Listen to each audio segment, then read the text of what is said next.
हरे कृष्णा। जगत गुरु श्रील प्रभुपाद की जय। तो हम लोग श्रीमद् भागवतम पहला स्कंद 15वें अध्याय पर डिस्कशन करेंगे। ये हम समरी डिस्कशन कर रहे हैं। इसका उद्देश्य है कि लोगों को चैप्टर के बारे में पता भी चल जाए, महत्वपूर्ण जानकारियाँ हम दे रहे हैं और इससे लोगों को एक प्रेरणा मिले श्रीमद् भागवतम भगवद गीता को क्रमबद्ध तरीके से पढ़ने के लिए। और मेरी प्रार्थना है आपको अच्छा लगे तो आप इसको शेयर कीजिए, सब्सक्राइब कीजिए, लोगों के बीच में नॉलेज को आप बांटिए। तो बात हो रही थी जब महाराज युधिष्ठिर ने भेजा था अर्जुन को कि जाओ जाके पता करके आओ द्वारका में क्या चल रहा है, भगवान कृष्ण का क्या प्लान है, क्या कर रहे हैं क्या नहीं कर रहे हैं। वो जब वापस आया तो एकदम निस्तेज था अर्जुन। तो युधिष्ठिर महाराज ने 11 प्रश्न पूछे थे कि ये 11 कारण तो नहीं है तुम्हारी खराब हालत की। तो अब 15वें अध्याय में अर्जुन उत्तर दे रहे हैं और फिर जो उन्होंने उत्तर दिया वो हम इस वीडियो में डिस्कस करेंगे। उसके बाद में वो उत्तर सुन के अलग अलग लोगों ने क्या क्या बर्ताव किया, फिर उसके ऊपर डिस्कशन एक अलग वीडियो बनाएंगे, वो भी 15वें अध्याय का हिस्सा है। तो जब महाराज युधिष्ठिर ने प्रश्न पूछा अर्जुन से, अर्जुन एकदम से जवाब नहीं दे पाया। अर्जुन का गला अवरुद्ध था भगवान कृष्ण से विरह के कारण, और उसने पहले भगवान कृष्ण की कृपा को अर्जुन ने याद किया। भगवान कृष्ण ने पांडवों की कैसे कितने अवसरों पर कैसे कैसे उन्होंने सहायता की। अब जाके अर्जुन ने बोलना शुरू किया। अर्जुन ने बोला, हे महाराज, भगवान हरि जो हमारे अंतरंग सखा हैं, मेरे इतने प्रिय थे, वो हमें छोड़कर चले गए हैं। और उनके जाते ही जो मेरी ये आश्चर्यजनक शक्ति है जिससे देवी देवता भी आश्चर्यचकित हो जाते थे, ये अद्भुत शक्ति भी ख़त्म हो गई। ये बात बड़ी महत्वपूर्ण है। ये समझना पड़ेगा कि भौतिक संसार हो, आध्यात्मिक जगत हो, कहीं पे भी कोई ऐश्वर्य है, कहीं पे भी कोई विभूति है, भगवान कृष्ण का अंश ही है, भगवान कृष्ण की कृपा ही है। इस बात को हमेशा ध्यान रखना चाहिए। आध्यात्मिक जगत और भौतिक जगत में यही फ़र्क है। आध्यात्मिक जगत में सब लोग इस बात को जानते हैं कि हर चीज़ भगवान की कृपा के है, भगवान के निमित्त है। भौतिक संसार में बिल्कुल उल्टा चलता है। भौतिक संसार में तो अगर किसी को आपने कोई व्यक्ति सफल हो गया, आप उसको बोलो अरे भगवान की दया से आप सफल हो गए, अरे भगवान का क्या रोल है इसके अंदर, मैंने 30 साल घुसा दिए इसके अंदर, आप सीधा भगवान को क्रेडिट देना शुरू हो गए। ऐसे थोड़े ना होता है।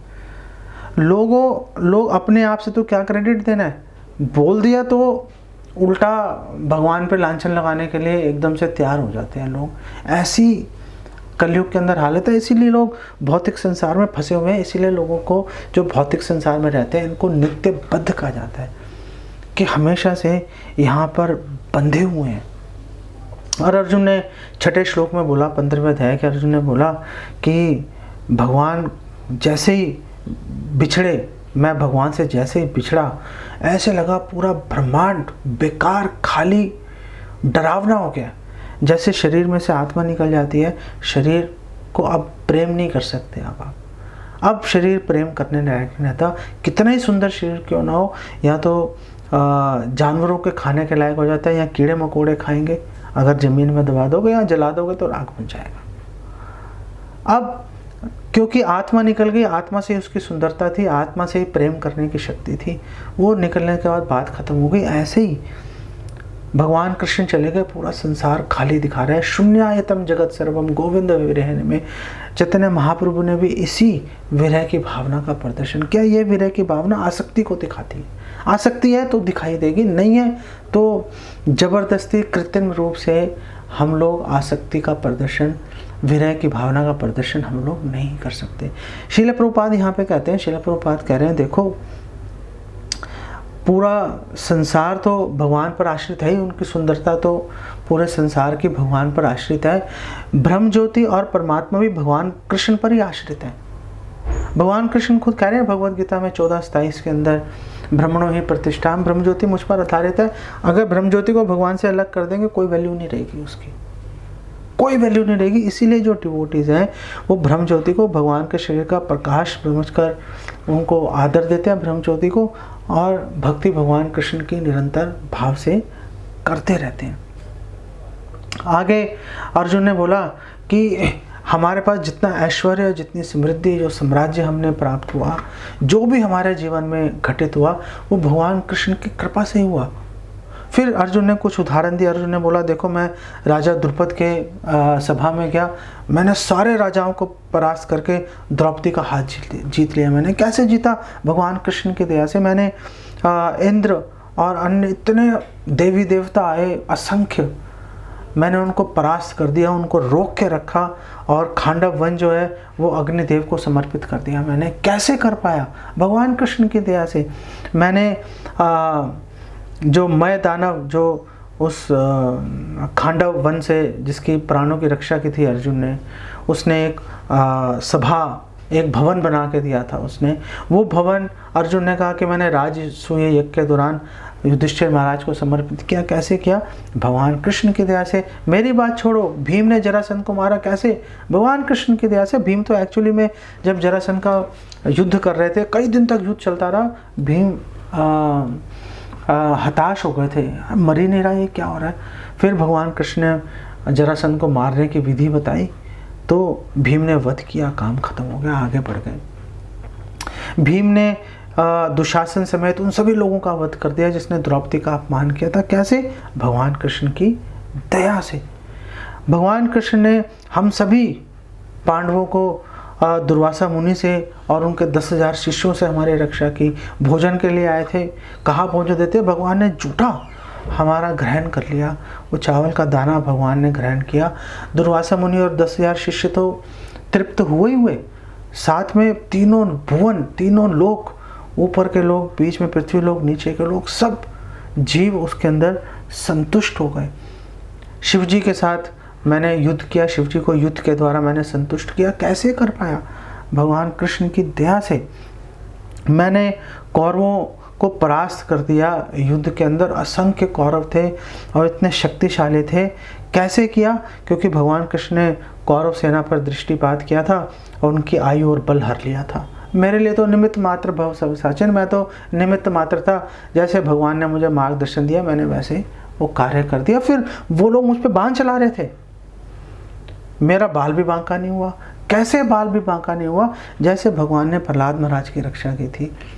हिरण्यकशिपु, उनका पूरी सेना प्रहलाद महाराज को मारने पे उतारू थी, प्रहलाद महाराज का बाल भी बांका नहीं हुआ। वैसे ही जैसे भगवान ने प्रहलाद महाराज की रक्षा की, ऐसे ही उन्होंने मेरी भी रक्षा की। हम लोग इकट्ठे बैठते थे, इकट्ठे सोते थे, इकट्ठे खेलते थे, इकट्ठे आपस में मजाक करते थे।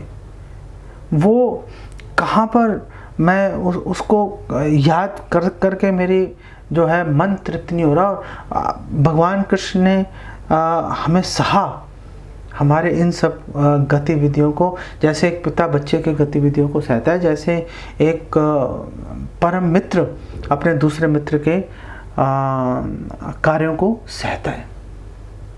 उन्होंने अर्जुन ने कहा, हे राजा, अब मैं अपने मित्र और अपने सखा से, अपने हितैषी से, शुभ चिंतक से अब मैं बिछड़ गया हूँ। अब मेरा हृदय बिल्कुल शून्य हो गया है, कुछ समझ नहीं आ रहा क्या करूँ क्या नहीं करूँ। और उनकी अनुपस्थिति में कोई ग्वाल बालों भीलों ने मुझे हरा दिया।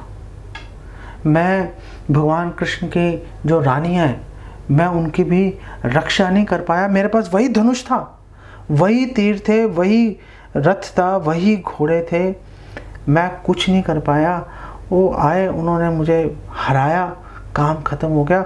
बिल्कुल ऐसे ही हो गया था। मेरा हर प्रयास ऐसे लग रहा था जैसे मैं रेत में, राख में घी को फेंक रहा हूँ या बंजर भूमि में मैं बीज को आरोपित कर रहा हूँ।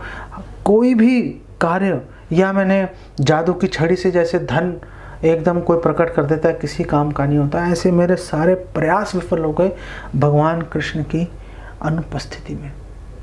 यहाँ पर एक बात महत्वपूर्ण है ये जानना कि आखिर अर्जुन क्यों रक्षा नहीं कर पाया रानियों की, आखिर उसके पीछे रहस्य क्या चल रहा है।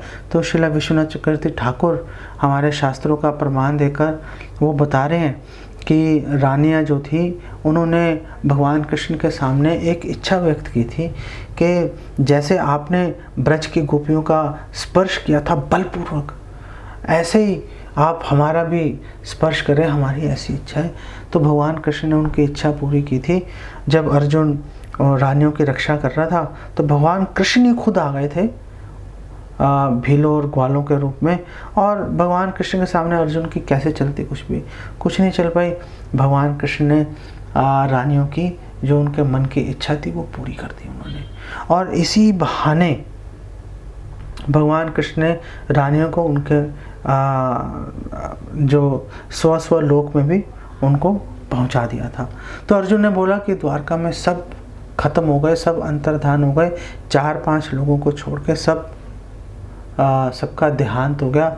सब लोग ब्राह्मण के श्राप के से ग्रसित होकर चावलों की शराब पी और आपस में एक दूसरे को लड़के मार दिया। भगवान कृष्ण की योजना के अनुसार जो धरती पे बाहर थे यदुवंशी, ये लोगों जो एक ताकतवर यदु के द्वारा एक कमज़ोर यदु को उन्होंने मरवा दिया और सारा काम ख़त्म हो गया। तो यहाँ पर जब उन्होंने अर्जुन ने बोला कि यदुवंशी बाहर थे पृथ्वी पर, तो यहाँ पर क्लैरिफाई कर रहे हैं विश्वनाथ चक्रवर्ती ठाकुर। वो बोल रहे हैं कि देखो 11वें अध्याय में 11वें स्कंद में भागवतम के ये क्लैरिफाई कर रखा है कि यदुवंशी जो है वो बाहर नहीं थे पृथ्वी पर, आभूषण थे। यदुवंशी भगवान कृष्ण के अंतरंग पार्षद हैं, देवी देवता हैं। वो कभी भी ये लोग पृथ्वी पर बाहर नहीं हो सकते।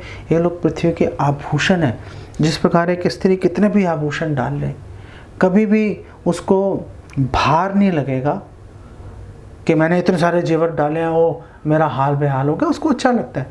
ऐसे ही जब यदुवंशी विचरण कर रहे थे इस धराधाम पर, तो पृथ्वी को अच्छा लग रहा था। वो उनको भार नहीं, आभूषण के रूप में स्वीकार कर रही थी। और भगवान कृष्ण ने योजना बनाकर सभी देवी देवताओं और अंतरंग पार्षदों को स्व धाम में भेज दिया था कि आप वापस जाओ, यहाँ पर अब लीला शेष हो गई है। अब किसी और लोक में जहाँ पे भी भगवान उनको सेवा में नियोजित करना चाहेंगे, भगवान नियोजित कर लेंगे। तो ये अर्जुन ने उनको सारा समाचार बता दिया। अब सारा समाचार सुनकर किस व्यक्ति पर क्या प्रभाव पड़ा, अर्जुन ने अपने व्यथित मन को कैसे शांत किया, इसके बारे में हम लोग अगले वीडियो में चर्चा करते हैं। आप सबका बहुत धन्यवाद इसको सुनने के लिए। प्लीज़ इसको शेयर कीजिए, सब्सक्राइब कीजिए, लोगों में वितरण कीजिए, ताकि लोगों को शास्त्रों के अनुसार जो जानकारी है वो उनको प्राप्त हो। नहीं तो जो लोग भ्रमित होते रहेंगे, लोग इसी बात को देखते रहेंगे कि शराब पीकर, चावलों की शराब पीकर यदु आपस में लड़ रहे थे, किसी को उसका रहस्य कभी पता नहीं चलेगा और वो उन्हीं को कोट कर करके भगवान और उनके परिजनों पर लांछन लगाते रहेंगे और अपने लिए नरक का द्वार और प्रशस्त करते रहेंगे। उनको भी बचाइए, आप भी बचिए। भगवद गीता भागवत का नियमित पाठ कीजिए। यहीं पे विराम देते हैं। जगत गुरु श्रील प्रभुपाद की जय।